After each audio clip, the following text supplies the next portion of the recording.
Hello, it's Honey again, and it's been 3 years since I started my medical transition. So this month is going to be just a general roundup of that process and how I feel it's gone over the 3 years, and also some other developments I've got going on in my life about my facial feminisation surgery. I've had my second consultation for that. I've also been asked to walk in the Pride again. So these are a few of the things that I'm going to touch on this month, and let's get straight into it. I said in one of my previous videos last month that I was on progesterone, 100 milligrams of that, and I just said I wasn't enjoying it very much, and to be honest I've come off of it. As I said, I still have access to a supply of it, but yeah, I've come off of it for now. I've gone back on to my patches and my usual blocker, not that I stopped any of that, but I'm just on that again now. I have increased my patches from 2 Everall patches at 150 to 2 Everall patches at 175, so I feel much better now, and I'm feeling my usual self again. So yeah, I don't think the progesterone agrees with me too much. If I did take it again, it would only be like for I might try and alternate it in the cycles that I've seen people try, 2 weeks on, 2 weeks off. I certainly wouldn't want to be on it for too long again. I don't think it agrees with me that much. Maybe I did or didn't see any breast development or hair growth, I do not know. Maybe I did see a bit of hair growth around the face, which hasn't impressed me. Yeah, so that's my hormone regime. It's come a long way in 3 years. When I started 3 years ago, I was just on the 100 Everall patch and my finasteride blocker. That hasn't changed. My finasteride blocker has always worked really well from day one. Or finasteride. It's been 5 milligrams since the day I started it. It still is now. I had some blood work done recently. Came back at 0.6, which is smack bang in the feminine range. So all good. And yeah, my estrogen was not too impressive, but then again, those results were taken before the increase from 150 to 175, so hopefully my next set of bloods will reflect that, and I'll be up into you know, the 600-700 range on my estrogen results. Other than that, yeah, not much to report. I'm happy with everything. Over 3 years, I'd have to say I got much better breast development than I thought I did back then. I'm happy with the shape. Obviously, like anyone, we always want more. So yeah, I would have liked bigger breasts, but do you know what? After 3 years, if this is what I've got, which is, you know, I ended up with a nice healthy B cup, and yeah, they're definitely breasts. They're natural. I didn't have the problem that a lot of trans women get that are on Spiro, where it sort of kills the testosterone, but it also sort of kills breast development a little bit as well. So you end up with the more prepubescent breasts, if you want. They just end up like really, you end up with the big nipples and the areola, but you don't end up with much breast tissue around it. It sort of kills the fat and gland tissue that grows. I haven't suffered from that, so yeah, I've just got B cup breasts. They're not as big as I would like for a girl of my width, but you know, it's natural, and that's more important to me. So yeah, if that's what I've got, that's what I've got. They will continue to grow over years, but we're not going to be talking about entire cup sizes every year now, you know, from nothing to A to double A to B. You know, it's going to be, you know, if I put on weight, I might end up a C at some point, but I'm actually trying to lose weight at the moment because with the upcoming facial feminisation surgery, moving on to that, obviously the better your body mass index is, the the less risk, and the healthier you are, the less risk there is of any complications going into surgery. So I'm in the middle of trying to lose some weight for that, and the second consultation for my nose went okay. It said that there's some stuff that they can do for me, so I've got to have a third consultation, because unfortunately I did try to get there. I left with more than enough time in my pocket plus 30 minutes, and yet I still managed to arrive 20 minutes late, so not great. Traffic was just horrendous, and I got turned around on myself once as well, so yeah, it just all went a bit south, unfortunately.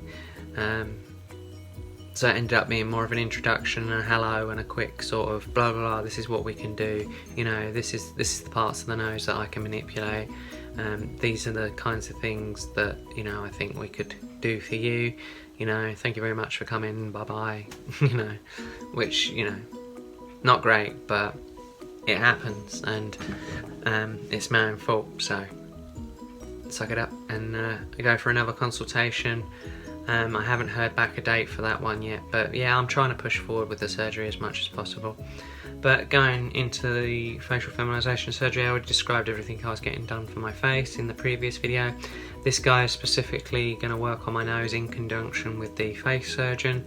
So he said that I told him I didn't like my nose. It's just sort of like a bit, it's like a thumb, it's just like a big blob of plasticine, you know, there's nothing to, it's just stuck on there, there's no real shape or definition to it, or any nice features about it, nothing particularly horrendously masculine, but certainly not feminine either.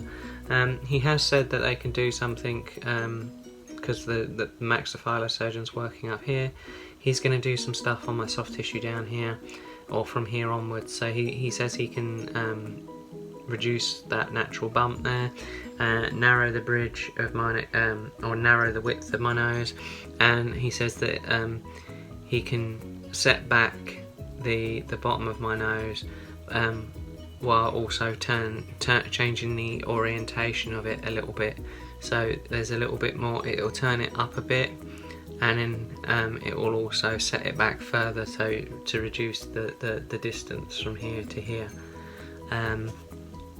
So just make it smaller and give it some features of, you know, of a more feminine nose, rather than just, you know, lump of plasticine stuck in the middle of my face, which is what I feel like it is anyway. So that's good. I've got my funding come through as well for my laser hair removal on the NHS finally.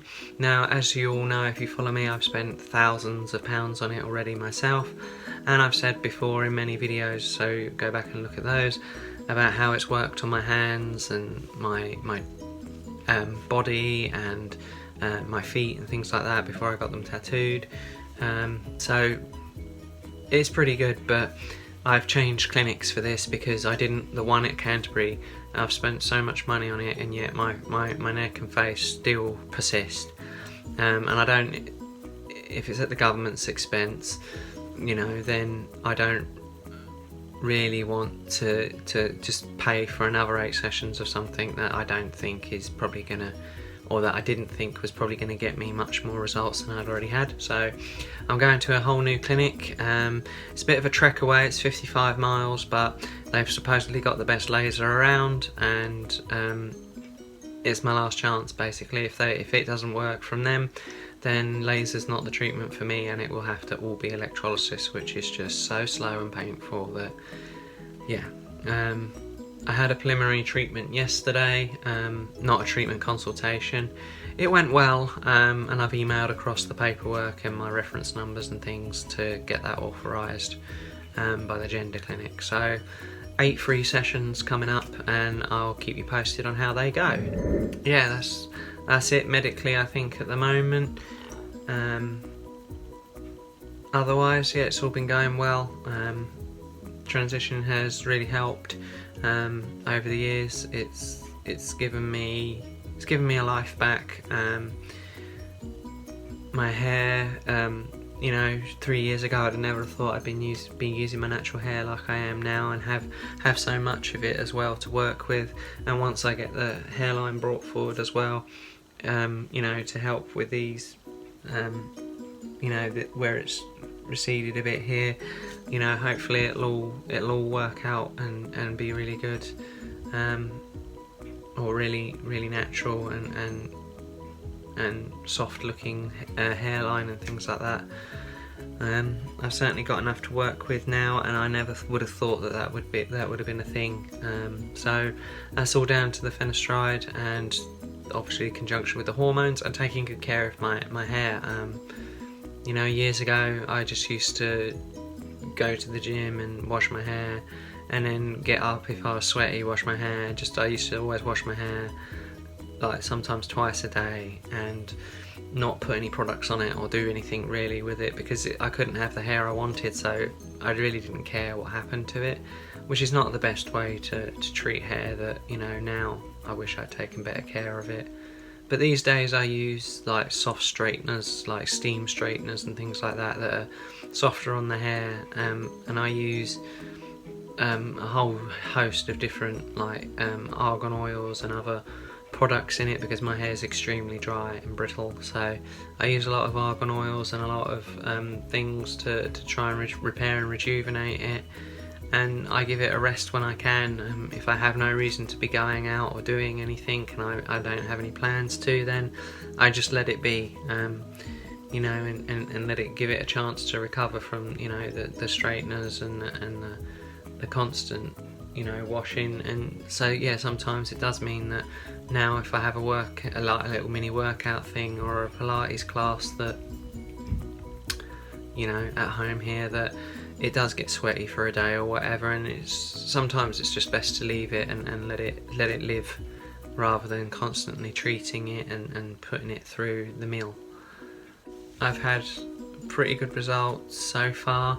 Obviously I still intend to get further results, but you know, I'm at the point now where I don't think that HRT and things like that alone will be something that I can measure on a year-to-year scale, seeing like the improvements anymore. It's more at a point now where you look back every couple of years and you go, wow, you know, something's, you know, that's changed or that's changed, but it's not something you can measure on a monthly or weekly scale anymore. Fat distribution and everything, there's certainly a lot of fat that's been distributed. The muscle has gone, and I can't say the muscle's gone and been replaced by fat, because that's not how it works, but as I've lost muscle and gotten less active, the fat has certainly made up for the muscle that I haven't bothered to maintain. So I need to, you know, take better care of myself, and I have been. I'm been doing like a 90-day workout app thing, and it's alright, you know, it's nothing like what I used to do, and to be honest, that's the sort of level I need to be training at if I want them sort of results again. Just to you know, strip a bit of fat away and put a bit of metabolism back on. Really, that's what I really need. I need to get my body metabolizing again, so that it doesn't just, you know, sit on everything I eat. So yeah, that's life goals, I guess. Only other thing that I can say is, as well, I have been asked to walk in Pride again this year. I didn't walk in Pride last year because of what was going on with my dad at the time, and the fact that I lost him literally just coming up to this time last year. So I really, you know, it was like Pride 3 weeks after that Dad passed away. So I really didn't feel like celebrating or you know, celebrating or resisting either one, you know, depending on how the day goes. So, you know, I didn't want to stand up and be counted that last year. I just wanted to, you know, disappear into the walls and not be seen, really. But this year I'm feeling a lot better. I've been asked to walk again for my local hospital like before, so that's nice. And then yeah, I'll go ahead and walk. Got another appointment with the gender clinic. They're okay, but they've given me an appointment this time with the doctor that I don't particularly like. He barely made eye contact, and he was asking really rude questions. So no eye contact, not really listening, just writing down whatever he felt like. Basically, is how I felt. And I need to be there at 11:45 in the morning, which, bearing in mind I've got a 170-mile journey to get there, and the time it takes me to get ready, I'm basically going to be getting up at like 4 AM to be there for like 11:45, because it's ridiculous, especially if the trip down to my surgeon of late, which was only 114 miles, is anything to go by, and how much time I lost on that journey. Then I've got no chance, so I'm going to have to really get up stupid AM and get myself together and just go. And if I spend an hour waiting, then I spend an hour waiting. So not ideal, not looking forward to it. Really wanted to speak to the other guy, and we'll see what happens. Making progress with my GRC documentation. I've got quite a bit of it together now, and it's about that thick already. Stack of paperwork with various things that I've done and proofs, and I got a letter of support from somebody who's known me since I publicly transitioned the whole time, who's a professional and has treated me as well, so not for something different, but has known me the whole time and knows how I've been living my life and how I've presented for over 2 years now and everything else. 2.5 years now, nearly. So yeah, it's coming together slowly. I've got a few doubts about when to jump on all of that, because if I'm getting my face done, it means I need to get a new passport done anyway, and then so I need to send that off, and then to get that done, but then at the same time I need to include my passport, driving license, and all my important documents need to go away to the GRC. So I don't know when, until I get a date for my surgery, I'm not going to know when's the best time to make any moves on this sort of thing. So it's all sort of like a bit up in the air until I get a surgery date, and I don't think that's any time soon, because I've got to have this third consultation, and then after my third consultation I've got to go and see, I assume I'd have to go and see Dr. Altman again, and after that I've got to get the medical tests done, the cone beam x-ray, and the other tests done that they wanted done. So it's not just going to be forthcoming. So I'm hoping to get it done before next year. That was always my goal, and yeah, I just hope it can happen. Anyway, I thank you very much for watching, and I hope that this has been helpful to you, and if so, like and subscribe, and I hope to see you again next time. Bye!